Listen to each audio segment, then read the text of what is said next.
su obra Dora Bruder, Modiano deja claro que su país es un espacio superpuesto al París de los miserables.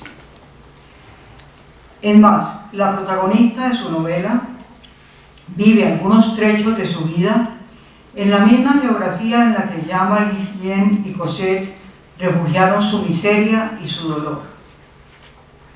Afirma con claridad, además, que tiene la impresión de ser el único que establece las conexiones necesarias entre estas calles de la novela de Victor Hugo y estas calles de hoy.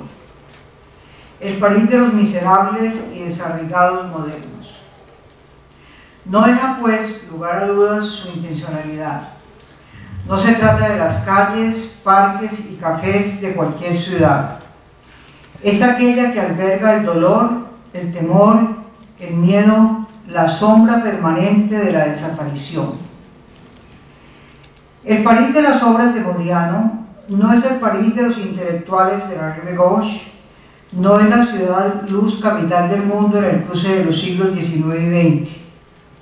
No es el país que recoge bajo su sombra a los turistas de la Torre Eiffel. Es, por el contrario, el París de los parias, de los franceses a los que se les niega su nacionalidad y su ciudadanía. Es la ciudad de los que sobreviven en los límites, escondiéndose y alimentándose de los intersticios. La ciudad de aquellos y aquellas que no logran nunca encontrar su identidad. Ese espacio sagrado, añorado y rechazado, al que el escritor regresa una y otra vez en todas sus novelas, tratando de desentrañar sentidos de una etapa perdida. Porque es claro que Patrick Modiano vive una especie de exilio permanente, que nace en su infancia despatriada y semihuérfana, y se acentúa y recrudece con esa ocupación que lo obsesiona y convierte a su familia, abuelo y padre, en los judíos de nariz alargada, abominables y antes que todo no franceses. Modiano debe vivir en un París que ama, pero que no es suyo, un París del que no puede apropiarse a pesar de su permanente búsqueda y constante regreso a lo largo de 40 años. La relación del escritor con su ciudad puede expresarse con las palabras de Edward Said sobre exilio. Incluso intelectuales que a lo largo de toda su vida son miembros de una sociedad pueden, por decirlo de alguna manera, dividirse en integrados y marginales. Por una parte, aquellos que pertenecen plenamente a la sociedad tal como es, que desarrollan todas sus potencialidades sin un abrumador sentido de disonancia o disenso, que pueden ser etiquetados como los que dicen sí y por otra parte los que dicen no. Los individuos en desacuerdo con la sociedad en que viven y por lo mismo marginales y exiliados. La pauta que fija el curso vital del intelectual como alguien marginal está óptimamente ejemplificada por la condición del exiliado, el estado de no considerarse nunca plenamente aceptado, sintiendo siempre como algo exterior el mundo locuaz y familiar habitado por los nativos. Hasta ahí está aquí. En este sentido, Patrick Modiano reclama un reconocimiento de ciudadanía francesa plena que le negaron a sus antepasados y quizás a él mismo durante la infancia. Este universo literario en el que nos instala Modiano es un universo que se amplía inmensamente en una espiral abierta y profunda, que siempre se inicia en unos cuantos ejes semánticos vitales: la ciudad buscada y perdida, las gentes escondidas, desidentificadas, desaparecidas, los encuentros que no se pueden dar, las parejas que no se acoplan, los cafés que siempre esperan y los parias dispuestos en cada momento a venderse al mejor postor. En últimas, las condiciones, sentimientos y conductas humanas cuyo entendimiento se escapa entre las ruinas. Modiano bucea en estas condiciones y conductas porque, además de entender, pretende evaluar ante sí mismo y ante sus lectores. En él se hace cierta la afirmación de Riquet: No hay relato éticamente neutro.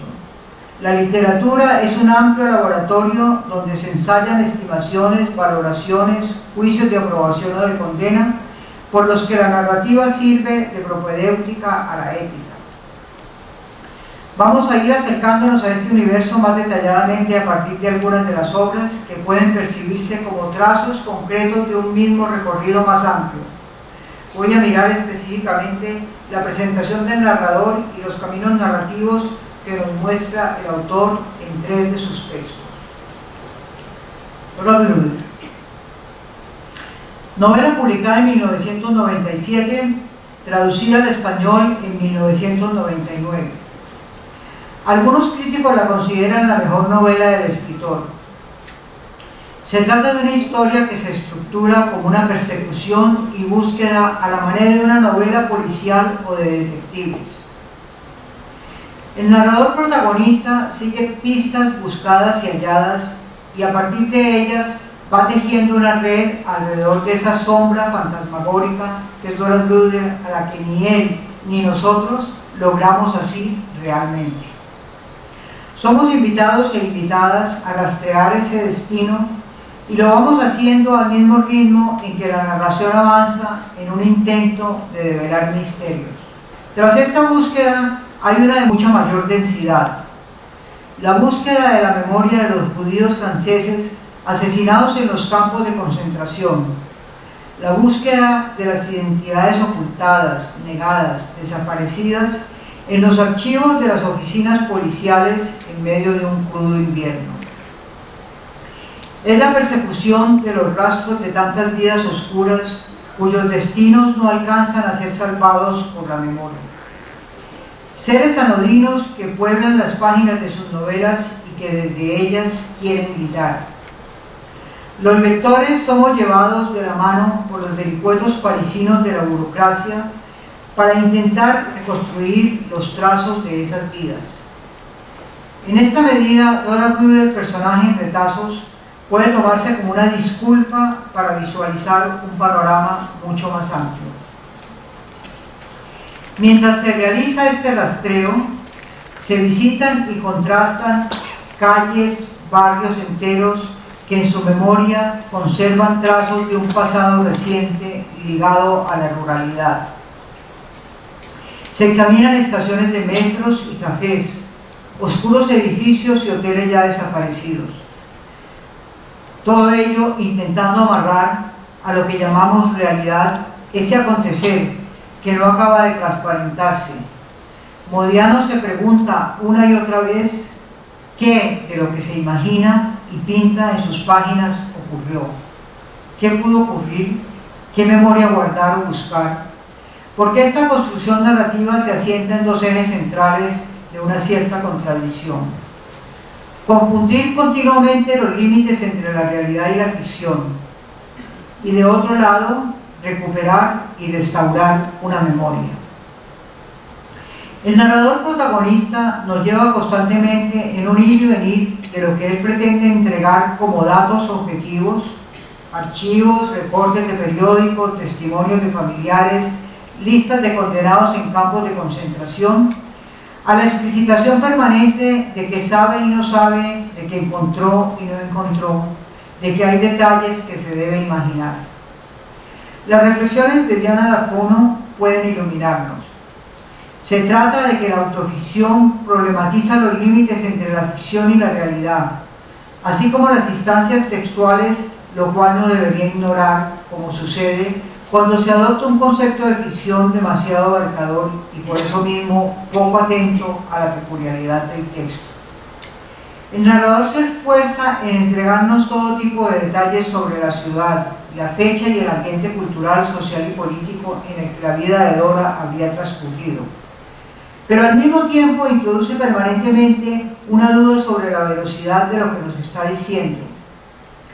Unos padres pierden la pista de su hija y uno de ellos desaparece a su vez un 19 de marzo, como si el invierno de aquel año separase a las personas unas de otras y embrollase y borrase sus itinerarios hasta el punto de proyectar dudas sobre su existencia. Y no hay salida, pues quienes están encargados de buscar y encontrar a la gente elaboran fichas para, a renglón seguido, hacerlas desaparecer definitivamente. Hasta ahí la cita de Lola Wilde. Uno de los aciertos novelísticos es que los lectores somos partícipes de ese proceso y por tanto experimentamos en nuestro propio ser ese atropello a la memoria. Lola Wilde es una NN, una joven completamente anónima y marginal y por tanto condenada al olvido. La opción ética del narrador es rescatarla de esa doble condición, anonimato y olvido. No importa mucho si se trata de un mundo ficcional posible o de un mundo real. Lo importante es el rescate realizado, plantea Riquet. Pero ¿es el olvido una disfunción, una distorsión? En ciertos aspectos sí, tratándose del olvido definitivo asignable a la desaparición de las huellas. Es vivido como una amenaza contra ese olvido. Hacemos memoria para ralentizar su acción, incluso para mantenerlo a rayas. Contra ese olvido lucha el narrador, autor, protagonista. La penúltima página de la novela nos dice: ambos, padre e hija, dejaron Drancy el 18 de septiembre con 1000 hombres y mujeres más en un convoy con dirección a Auschwitz. ¿Qué significa esto? Trayendo a colación una expresión de Hannah Arendt, fabricación de cadáveres, Giorgio Agamben nos dice: en cualquier caso, la expresión fabricación de cadáveres implica que aquí no se puede hablar propiamente de muerte, que la muerte de los campos no era tal muerte, sino algo infinitamente más escandaloso. En Auschwitz no se moría, se producían cadáveres, cadáveres sin muerte, no hombres, cuyo fallecimiento es infilecido como producción en serie. Varios intentos del memoriano, narrador, recuperar una sombra a partir de un recorte del periódico, una sombra que tiene cercanías con él mismo. Franceses, hijos de padres judíos, fugados del internado en que vivió en su juventud, recorrido de calles similares en diferentes épocas. Una sombra de la que las últimas noticias llegan desde esos campos tragahombres. Pero es claro que el autor busca una nueva y posible representación de la Shoah, después de que algunos han pedido silencio y otros han negado la posibilidad de decirla. Esta novela se ubica en el espacio de esta discusión. ¿Cómo decir la llamada solución final? ¿Cómo nombrar a Auschwitz? Riquet, en el texto citado, nos da cuenta del coloquio celebrado en torno a este mismo problema específico de hablar de los campos de concentración. El evento se llamó Historia, Evento y Discurso. Quizás por esto mismo, Modiano da vueltas alrededor de su acontecimiento sin aparentemente terminar de penetrarlo. Establece referencias con otras víctimas del nazismo asesinadas o desaparecidas, escritores, artistas, conocidos y oídas. Establece lazos con él mismo siempre, con las coincidencias alrededor de su primera obra, El lugar de la estrella. El narrador rodea el no lugar, para al final de la novela invitar a los lectores a acercarse, solo acercarse a esos convoys y desde allí mirar los campos para adivinar a Lola Wilde o lo que se ha alcanzado a visualizar de ella. La novela, en este sentido, sugiere más que narra, sugiere desde distintas pistas y rutas. La segunda novela a la que me voy a referir se llama Un pedigrí. Novela en la que el autor pretende narrar su propia vida, publicada en francés en el 2004 y traducida al español en el 2007. Si bien en todas las novelas de Modiano la construcción de la voz narrativa es muy especial, en esta obra la podemos mirar más en detalle. Un poco más allá de la mitad de la novela leemos: James B. Chatrillon habría querido que yo escribiera las memorias de uno de sus amigos, un fascineroso corso Jean Sartor, que acababa de morirse y había tenido trato con la banda de la calle Lobizón durante la ocupación. Se explicita claramente la intención cuestionadora y subvertidora. Las memorias las escribe uno mismo, pero cuando el concepto de narrador o autor se pone en entredicha, cualquiera puede escribir las memorias de otro. Los escritores se pueden alquilar, y las memorias reservadas a las grandes figuras de la historia pueden ser de un fascineroso cualquiera. En 1978, en una entrevista con Jean-Louis de Rambiers, a una pregunta sobre la autobiografía en su novela Bulevares Periféricos, Modiano responde: está totalmente transformada por la imaginación. Presentar los hechos tal como ocurren en la realidad es algo que siempre me ha parecido un poco novelesco. Para que resulte novelesco hay que deformar, concentrar, buscar todos los detalles significativos de lo que pasó y luego exagerarlos de forma desmesurada. Por ejemplo, en los Bulevares Periféricos, en principio me inspiré en mi padre, pero no cuento hechos reales, nunca intentó tirarme al metro, simplemente no le caía bien. Entonces elegí este texto especular para simbolizar esa hostilidad que sentía hacia mí. Hasta allí Modiano. Sería necesario preguntarnos si 20 años después Modiano sigue pensando igual y proponiendo lo mismo a sus lectores cuando escribe un pedigrí. Definitivamente se hace muy difícil establecer claramente un género para este texto. Novela autobiográfica, autobiografía novelada, autoficción. ¿Desde qué pacto hay que entrar en ella? Tal vez tenemos que movernos siempre de forma tentativa en estos terrenos. Lejeune habla del pacto ambiguo, por oposición a los límites de los pactos autobiográfico y ficcional. En todo caso, estamos en un territorio similar al propuesto por Kubrowski. Kubrowski dice: autobiografía, no. Es un privilegio reservado a las personas importantes de este mundo, en el ocaso de su vida y con un estilo grandilocuente. Ficción de acontecimientos y de hechos estrictamente reales, si se quiere, autoficción. Al haber confiado el lenguaje de una aventura a la aventura del lenguaje, al margen de la sensatez y de la sintaxis de la novela tradicional o nueva. Encuentros hijos de las palabras, aliteraciones, asonancias, disonancias, una escritora anterior o posterior o a cualquier literatura concreta. Como se suele decir, música, o más aún, autoficción pacientemente onanista que ahora espera poder compartir su placer con ustedes. Hasta ahí la cita de Duclos. Un pedigrí se inicia con la fecha de nacimiento de Patrick Modiano y a partir de allí se nos relata la vida de este protagonista, narrador, autor. Una vida verosímil, obviamente constatable en el mundo real en muchos de sus aspectos. Una vida que puede dar cuenta de viviendas, sentimientos y traumas. En varias ocasiones se introduce el nombre del padre del protagonista narrador y en algunas el nombre de él mismo, con ocasión de cartas que le son enviadas. A partir de estos ejes se va desarrollando la narración. El relato se salpica en varias oportunidades de sombras que arrojan dudas sobre la realidad de la existencia de los personajes enumerados e incluso de algunos acontecimientos vividos por el narrador protagonista. Los datos de la vida del Modiano intradiegético se nos dan en forma de retazos o patchwork, no acaban de formar un cuadro que se sienta muy coherente. Hay alusiones a encuentros, a fugas, hay referencias a los progenitores, siempre en falta con respecto al hijo o a los hijos. Se nos da cuenta en repetidas ocasiones de lecturas realizadas por el protagonista a la manera de registro, sin detenerse en comentarios o profundizaciones. Queda claro en todo caso que la lectura es una actividad recurrente y preferencial. En trechos, la novela está escrita como una antinovela de formación. El narrador nos deja claro que sus referencias son nombres y despegues, no propuestas de vida. Dice la novela: mi padre y mi madre no pertenecen a ningún ambiente concreto.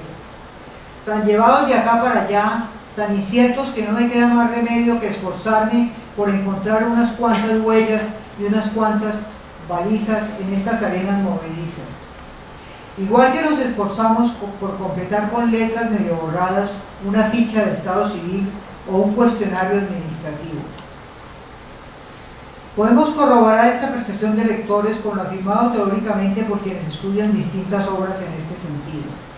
Nos dice Diana de Acuno: escrita con las posibilidades que abre la ficción, La autobiografía ya no se concibe como la narración de un proceso que se ordena según las leyes del tiempo cronológico e implica progreso, maduración, sino que parece superposición de retratos, de máscaras, cada una mostrando su verdad subjetiva, circunstancial, limitadas.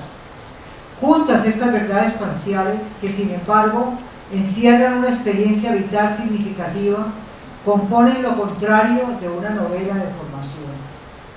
Se trata de una identidad difícilmente arrancada a la vida, construida en discontinuidades, una mirada a la subjetividad típicamente posmoderna. El niño y el joven protagonista no alcanza referentes claros, no visualiza ejes a partir de los cuales definirse. En algún momento afirma, este es el estiércol del cual yo vengo.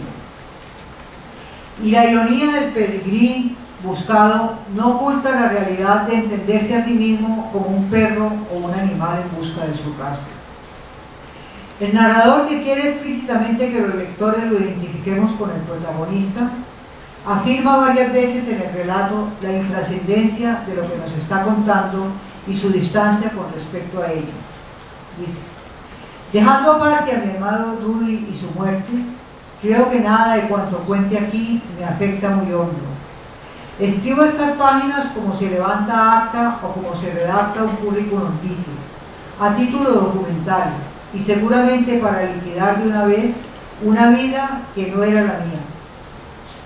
Es clara la intencionalidad de distanciamiento y cuestionamiento de la lógica de cualquier narrativa ficcional o autobiográfica. La autoficción problematiza toda realidad que se presente bajo la apariencia de una certeza inmutable. En consecuencia, este género representa una modalidad literaria de resistencia ante una tendencia dominante en la literatura de la posmodernidad, la reedición de la poética realista en su versión más pobre y desafortunada. El narrador pretende una vez más rescatar del olvido, del silencio y de la desaparición, hechos que él mismo clasifica de intrascendentes, pero que de distintas maneras deben ser registrados como en un acta para que no se pierdan en los agujeros negros del olvido. Por eso mismo, algunos aspectos son registrados con una escrupulosa minuciosidad. En la vida del Patrick intradigético, sus sucesivos internados tienen un papel especular, porque resumen el transcurrir de sus días y organizan sus sentires y pensares, y porque dan testimonio de su sensación permanente de límites y muros de los cuales no le es posible escapar.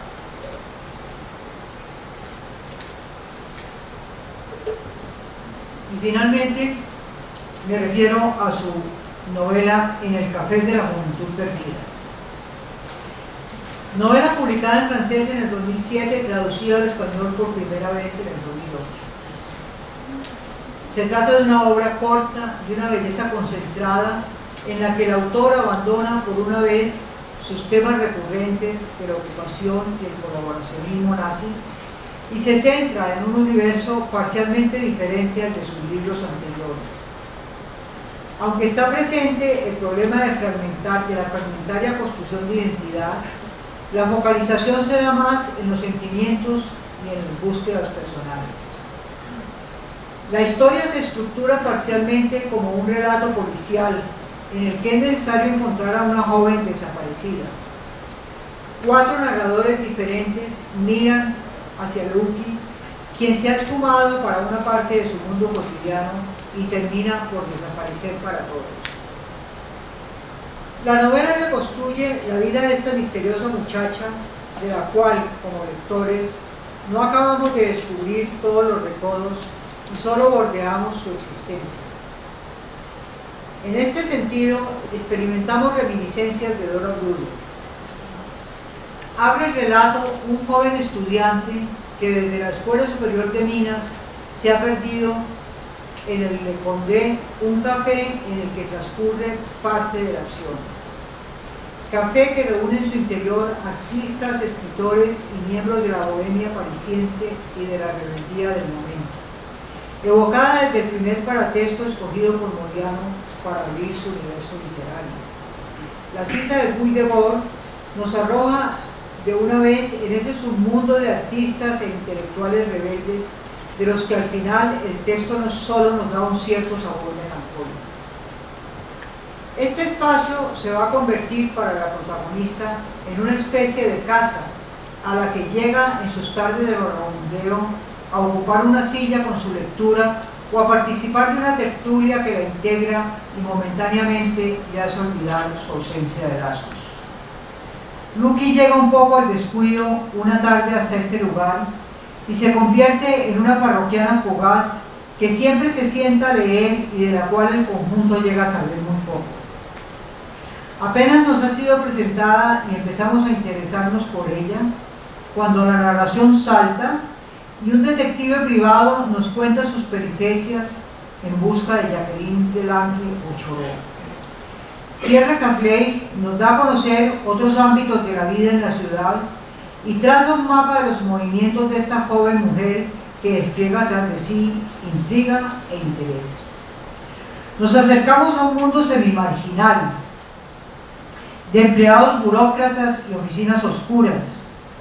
Nos acercamos igualmente al mundo del esoterismo y las búsquedas de sentido, a la vida en horizontes que se revelan fugaces y sutilmente falsos. En tercer lugar, toma la voz la misma joven, objeto de indagaciones, y los lectores creemos que se nos resolverán los misterios, pero ese esclarecimiento no llega nunca del todo. Accedemos a su infancia, juventud, relación con su madre, soledad y falta de lazos. Y finalmente descubrimos que Jacqueline para unos es Lucky para otros, en un proceso de tejer una difícil identificación. Recorremos parcialmente los mismos paisajes que se nos han señalado antes, aunque con mayor intensidad y acompañados por la desazón permanente que acompaña a la joven. Finalmente, la narración se cierra con una cuarta voz, la de un amigo ocasional de Jacqueline y Lucky, que evoca desde muchos años después los acontecimientos y a la muchacha misma. Descubre algunos sentimientos escondidos de la joven, el sentido de algunas de sus rutas nocturnas y sobre todo nos deja saber su final, bastante inesperado para quienes hemos seguido su suerte, su suicidio. A lo largo de esta historia se nos lleva de la mano algunos ejes semánticos. Quizás el más omnipresente de todos es la ciudad, que a lo largo de las páginas se llena de diversos sentidos. La ciudad es un lugar de cruces, en ella se entrecruzan historias y por eso cada vez más las novelas y películas de ambiente netamente urbano se parecen mucho más a una suma de partes que a una linealidad sin sobresaltos. La ciudad es el lugar privilegiado en que se encuentran los desconocidos y se desencuentran los conocidos. Leer la ciudad, esta vendría a ser la tarea del narrador. Esta lectura no puede ser solo resultado de un ejercicio natatorio de uso que se sumerge en la jungla de los jeroglíficos de la ciudad. La tarea requiere de un momento de separación, de aislamiento y escucha del sí para reelaborar y escriturar. Para Jacqueline y Lucky, la ciudad está poblada de diversas presencias. Las orillas derecha e izquierda del Sena se contraponen en determinados momentos y mientras una orilla representa seguridad, su contraria representa temor y necesidad de huida. Porque como plantea Kristeva, la novela moderna articula en unos espacios con sus contradicciones. Al contrario del espacio simbólico, dice Kristeva, el espacio geográfico de la novela no disyunta las situaciones locales. Un solo y mismo lugar puede ser escena de encuentros maléficos y o benéficos, como es el caso para Lucky. Para Jacqueline, el adolescente, la calle de la noche ejerce una atracción especial que la motiva a romper las reglas del juego para alcanzarla. De alguna manera podemos pensar que esta muchacha es una habitante de la noche. A lo largo de sus noches ella va resignificando la ciudad, permanentemente en huida y permanentemente buscando. La casa de su esposo es por pocos días un refugio, un sitio de llegada. Posteriormente se convierte en un lugar peligroso al que no hay que acercarse, sin que haya mediado para ello ninguna violencia especial que conozcamos. Un café o pérgola puede pasar también de ser refugio a sitio del que se debe huir. Jacqueline se esconde en la noche y los apartamentos, hoteles y cafés son para ella una estancia temporal en la que no acaba de comprenderse. Sus relaciones son fugaces y cuando tiene la voz no se refiere a ellas. La ciudad se la traga y se las traga. Aunque es claro que desde el momento en que huye en la noche y su madre debe buscarla en la comisaría de policía, hasta el momento en que ella, como narradora, nos entrega sus últimas palabras, su malestar crece y no deja de acompañarla. Nos dice ella: no era de verdad yo misma más que mientras escapaba. No tengo más recuerdos buenos que los de una huida o una evasión. Y luego la vida siguió con altos y bajos. Un día en que estaba fatal, en la tapa del libro que me había presentado Widerer, Luis de la nada, sustituí con bolígrafo ese nombre por el mío, Jacqueline de la nada. Esa identificación de la protagonista con la mística del siglo XVII, que termina en un completo enamoramiento, nos habla de una carencia grave de autoestima y autovaloración.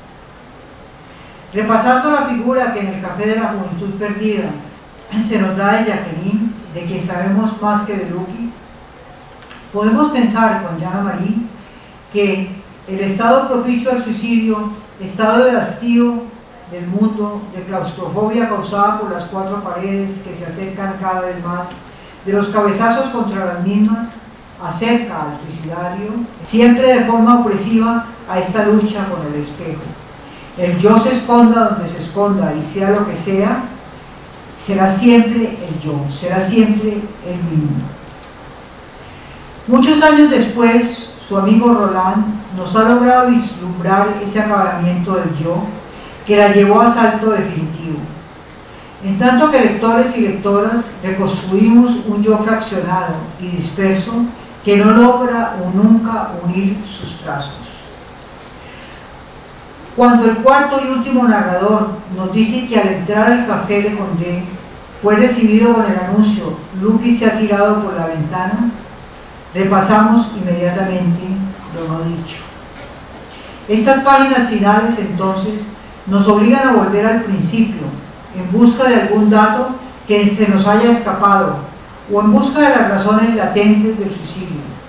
En este sentido, la narración se abre sobre sí misma, y estos cuatro narradores nos obligan a confrontarnos unos con otros para armar mejor el cuadro final, como en la mayoría de las obras de Modiano.